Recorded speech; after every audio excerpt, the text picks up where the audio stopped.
for most people, the way that they understand pain, or the way that you kind of assume pain would work, is that it's going to be present when there's an injury.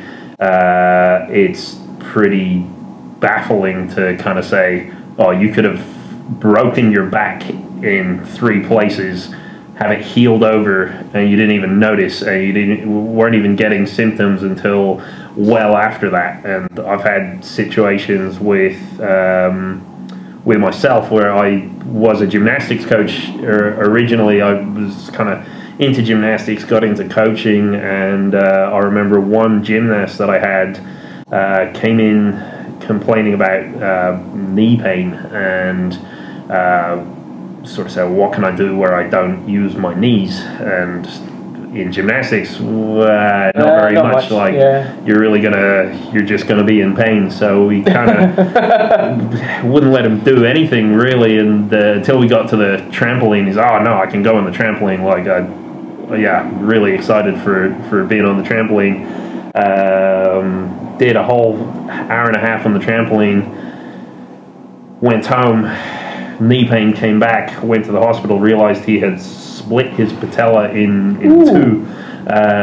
But again, had the pain before, and then managed to just make it disappear for something that he really liked and really wanted to do. And I couldn't understand that at the time, how if a bone in your body was in 2 separate pieces, how you wouldn't be screaming in agony. But later on, once I started learning about how pain is created by the brain, a signal created by the brain, and actually there's a lot of different factors.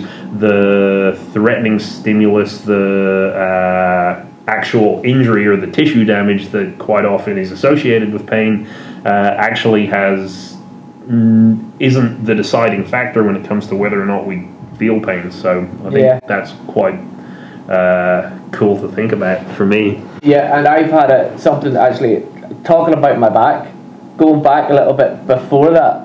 So that was after I'd graduated.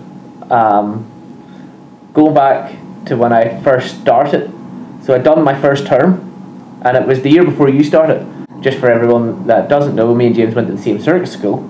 So the year before James started, it was the Christmas party, obviously, that you would have before you go home for your Christmas holidays. And I was doing a balance with somebody, and they fell, and my head went forward, so chin to chest, and I thought I'd pulled a muscle in my neck. So I went out that night, and I was doing head balance. So I was balancing somebody on my head, and I think it was a Crocs, like I think a hand balancer friend of ours, for drinks and stuff in the pub. And I didn't realise till I went home over Christmas, and I stopped using my left arm. I was like, there's something wrong here.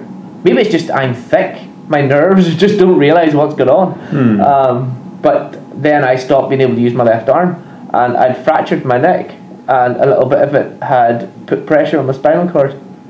Oh man! It's just constantly. But as you say, but because I didn't associate that with something serious, I didn't get the pain that you would think, if you know what I mean. Yeah. I just passed it on by.